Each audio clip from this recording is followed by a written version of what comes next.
Hello and welcome to yet another episode of the award-winning HUTV, Huntsville Utilities Television. I'm Todd, joined as always by the Bonnie to my Clyde and the Jekyll to my Hyde, Amanda. Hey, everybody.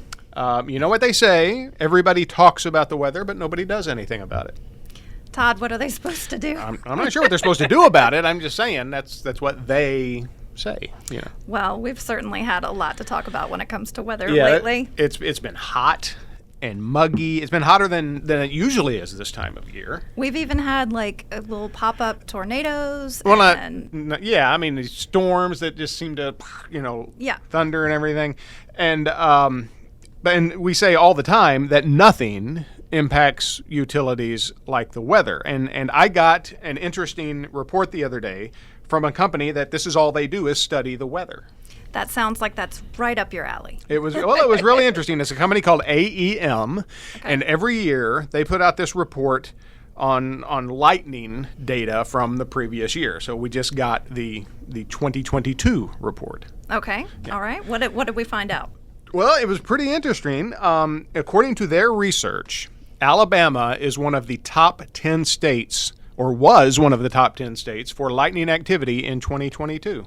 Wow. I guess that doesn't surprise me, but it doesn't really surprise me either. And all that lightning invariably leads to power outages. it sure can.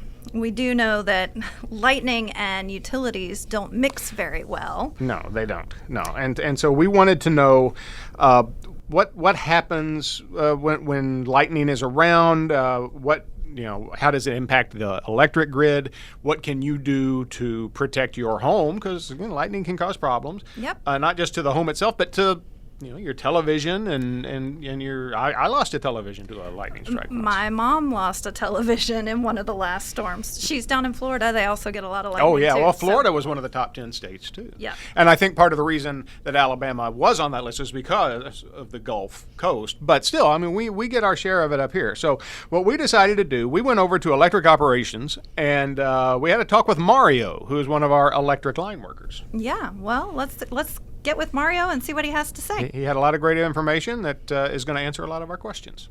Cool.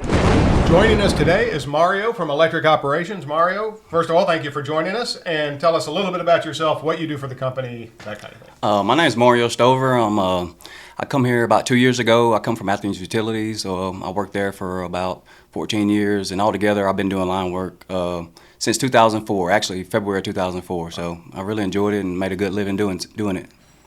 Awesome. Well, the topic today is lightning, something we see a lot around here. And I guess the first thing is, we talk a lot about, and all the storms we've had, a lot of the power outages we've had have been caused by wind, stuff getting blown into lines and stuff like that. But lightning can cause power outages too. But how? How does lightning cause a power outage? Okay, lightning, first off, lightning's trying to find the quickest path to ground. Right. So tall buildings, power poles, power lines, I mean, they're in the way. So right.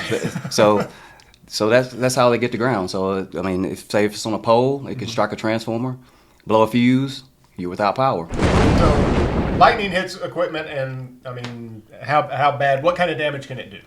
Damage-wise, okay, lightning can cause a lot of damage, monetarily, physically, and say for instance, your home. Mm-hmm. So if you have a surge in your home, it can destroy all your appliances. So right. Everyone in the on the system is at risk in that situation. But look at a substation, which is where we get our power from. Right. I mean, you have a transmission feeding in, you have distribution feeding out.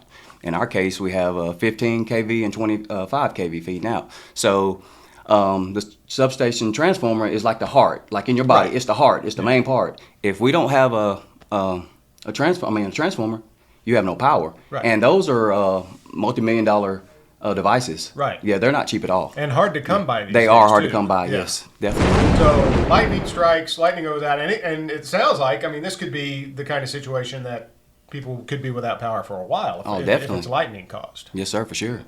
Okay, so obviously, I'm sure, just like we have squirrel guards to try and keep the squirrels from chewing on stuff, I'm sure we have things to try and keep lightning from doing damage. What kind of things do we have? Yes, sir. Well, this is for underground. It's a lightning arrestor, but Okay. it's for underground.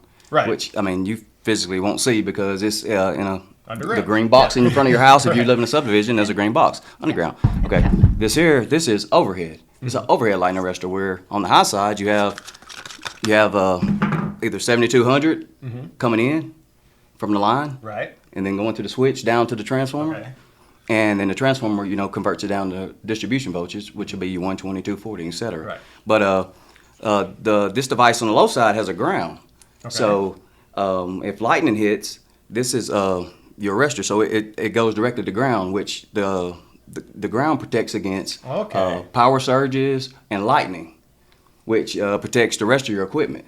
So in a sense, if I'm understanding correctly, it's kind of like a miniature version of a lightning rod in that it's not trying to get the lightning to strike this, but it's connected to something that lightning might strike. And That's if lightning strikes it, this is going to arrest it and feed it into ground. That's correct. But this also becomes, when lightning hits, it becomes a conductor, which, because the voltage increase, Right. it starts conducting Okay. and becomes a conductor. But once voltages go back down, Right. it'll level back out and it'll stop conducting.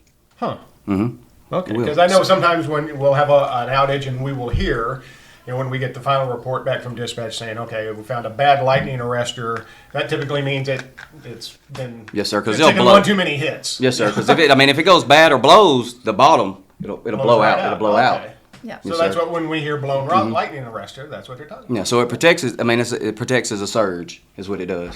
Okay. If you have a voltage surge, it's protecting. But if it goes bad, like I said, it'll blow out. Now, when we have a power outage or a storm going on, and you guys are kind of like, we've had a lot of storms here lately. You guys aren't out there. If there's lightning in the area, you guys can't be out climbing poles and working, right? No, sir. You guys We- are just kind of waiting until. Yes, sir. If there's a bad storm, we have to protect ourselves. Dispatch will notify us and let us know if bad weather's in the area, and we'll get out of the climate. So they're great about that. So that's pretty good. Yeah. But you will fix power in the rain? We definitely will fix power in the rain because that's part of our job description. We're going to work in the rain. Gotta work in the rain. Got to just work not in the rain. lightning. That's why. Right. But we have protective rain suits, so we're good there. FR rain suits, so we can work in the rain. Oh, good point. Good point. You wouldn't want to be up there. You and- wouldn't want to be, yeah. Yeah. Because we tell people, if they see a down power line, we tell them not to approach it. And if it's raining, like 35 feet is like usually like the typical. If it's just a line laying If on you see dry it- ground, usually you're safe outside of 35 feet. I would stay as far away as possible, Right. Because you have no knowledge of it. That's a good rule of thumb. I remember when I was in the military, we were going through a thing like if you come across unexploded ordnance, and the guy was telling us, okay, well, make sure you stay back at least 500 feet. And I was like, how about 1,000? Is 1,000 good? Because I don't, if you mark where 500 is, can I keep going? And he's like, yes, go as far away as you can. But if the ground's wetter, it can go even farther. Farther, yes, sir, it can. Okay. It Yeah. could track. That's Yeah, why. it tracks. That's why you got to get out of the pool during the lightning too, is because of the water. Exactly. Yeah, you don't want to be in a pool. Well, the thing I always heard Like- growing up was, don't take a shower if it's lightning outside. Is that true? Okay. I don't know. As far as taking a shower, I wouldn't. But in older houses, they had metal plumbing. So Oh yeah, that's so, right. So that would make sense. That yeah. makes sense. So But that's as more far as current, everything's plastic. But Yeah. I still wouldn't take a. Yeah. I Why still would- risk it? There's no Yeah. way I would take a shower Yeah. in the rain. I wouldn't take the chance. Well, there's I no need. remember they used to tell you this was back in the days when everybody had a landline. Don't talk on the phone during lightning. Now, I'm sure some people still have landlines. I don't. I don't think my house even has a thing in it. But I don't think that would seem like you could talk on a cell phone though. Okay. I don't know. Well, in that situation, personally, I would, as far as talking on the phone, I think it's okay to talk on your cell phone, and it's not that you don't have a exactly even a hardwired cordless connection. phone. But a landline, I would stay clear of a landline phone because anything can happen. Right. Yeah. Well, is there anything that people can do? And I'm just speaking from experience here. I lost a TV to what I'm assuming was a lightning strike about a year or so ago. It just kind of, we were sitting there was a storm, we were watching TV, and all of a sudden it just went off. And I thought, well, that's not good. And then it would turn back on, and it would stay on for a while, and then it would turn off. And finally I was like, well, forget this. I'm going to go buy a new TV. But what? You can't plug it straight into the outlet. Right? Well, Well, in that case, okay, your appliances, I would you could get a surge protector. So what you do, you take a surge protector, you plug it directly in a grounded outlet. Right. And you would take that appliance and plug it directly into the surge protector. And if surge comes in, it'll send it to ground and protect your appliance. Right. In that case. But if you're having problems, say, with your entire house, you want to protect your entire house, they have all home surge protectors, but they're very expensive. I was gonna say, So, yeah, they're that's very gotta be expensive, pricey. and also they do not protect. I mean, they protect small surges. They don't protect very large surges. So If there's you're really you take a direct hit. there's nothing you can do. So nothing's bulletproof in that situation. And a lot of people make the mistake. I'm trying to see if there's one in this room here we're in, but there's not. They will get the plug-in strips, like 5 or 6, and they'll think that's a surge protector. It's not. That's not a surge protector. Yeah, not. gotta It's just have it on. that's just a strip of plugs. Yeah, and those are dangerous because a lot of people overload them. Yeah. I've been around houses where people overload them, and that's not good. Yeah. Right. You'll see someone plugged into the wall and then an extension cord coming out of that. and- Yes. Yeah. Yeah, that's not a good practice. Yeah. Not safe practice. So surge protectors, it's a good thing to have in your house. Don't take a shower. What else? What else are we missing? Well, you mentioned grounded outlet. How do you know that your outlet is grounded? Because all your outlets in your house should be grounded. I mean, Okay. if they're up to code, they should be grounded. I mean, if it's an older house, it still should be grounded, but it's not necessarily because you don't know who wired it Right. way Yeah. back. So, And it's that third prong. The third prong. Yeah. Okay. Yeah. All right. yes, ma'am, that's it. Yeah. Okay. 'Cause people used to take, if they would see a 2-pronged outlet, but they'd have the 3-prong thing, and they would break the third. That's prong. not safe Don't either. do that. Yeah, don't do Don't that. do it. Do I not can't do even that. remember the last time I suggest saw not it, doing just a that. 2-pronged outlet. I mean, I Yeah. guess they still make them. I don't know.